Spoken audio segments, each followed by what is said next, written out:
I guess I'm a little numb still, but it's a big honor. I don't think growing up you ever put those type of things as a goal or something you want to accomplish. It just happens over a period of time. So certainly very appreciative, thankful. In my time here at Wisconsin as a player, I had a lot of good players that I played with. I had a lot of wonderful teammates. It certainly was a pleasure getting an opportunity to play. As I mentioned yesterday when it was first announced, I started as a stick boy, watching games at the Coliseum in between the benches of the home team and the visiting team. So I got a first-hand view and up-close view of Wisconsin hockey. And as I was growing up as a young player, you always dreamed and hoped that one day you got an opportunity to put on that jersey. And now to the point, many years later, February, watched my jersey go up in the rafters at the Kohl Center. I still remember the first night when we opened up the Kohl Center as an assistant coach on the men's side, and what a special night that was, and certainly the special memories that the Kohl Center has provided for our athletes and our sports that have played in it over the time of year. And so to get the honor of having your jersey hoisted up to the rafters is certainly an honor and certainly very special to be part of that. Do you remember why you picked number 10 or why you got number 10? That I don't know. I remember watching Dean Talvis number 17, wore that at Memorial for my 3 years there, and always thought if I was ever going to be a Badger, it was going to be number 17, but the guy that was wearing it when I got there was pretty good. He was our captain, Mike Eves, and again, wonderful player, and got a chance to play with him for a couple of years, and so I guess we defaulted to number 10, but my son got an opportunity to wear it here. My daughter wore it for a couple of years on the women's side, so it's been a special jersey for a lot of players over the course of time, and certainly for my family and my son and my daughter. Speaking of your family, your name and number is going to hang over the rink that has your dad's name. That's pretty cool.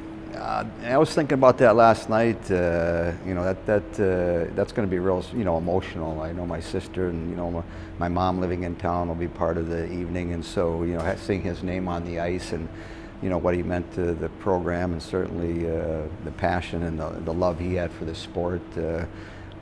We as his kids got to see that firsthand every day, and certainly rubbed off on us. And as I've told people for many years, hockey's been good to my family. It's provided me a lot of opportunities, a lot of wonderful memories, and some great friendships along the way. You're the first men's hockey player to get this honor. Who would you like to see to be the second? Well, as I mentioned, during my time, we had a lot of good players that I got a chance to play with. I mentioned Mike, and you look at Steve Alley, and some of my line mates, Mike Meeker and Les Grauer, and the quality of players we had. And the guy that wore it after me, John Newberry, was a pretty good player. And so, there's a lot of wonderful players that not only had great careers here in Madison, but certainly went on to win Stanley Cups and have long tenders in the National Hockey League. You think of Chris Chelios. They literally had to cut his skates off to get him to retire. He played so many games, but our present head coach, Tony Granado's had a wonderful career. And so there's a lot of players that certainly are worthy it, and it makes the honor probably a little bit more special knowing that you're the first one. Here's a tough question. I don't know if you can answer it. Tony said that he thinks you may be the best college hockey player that ever played. How good were you? How good was I?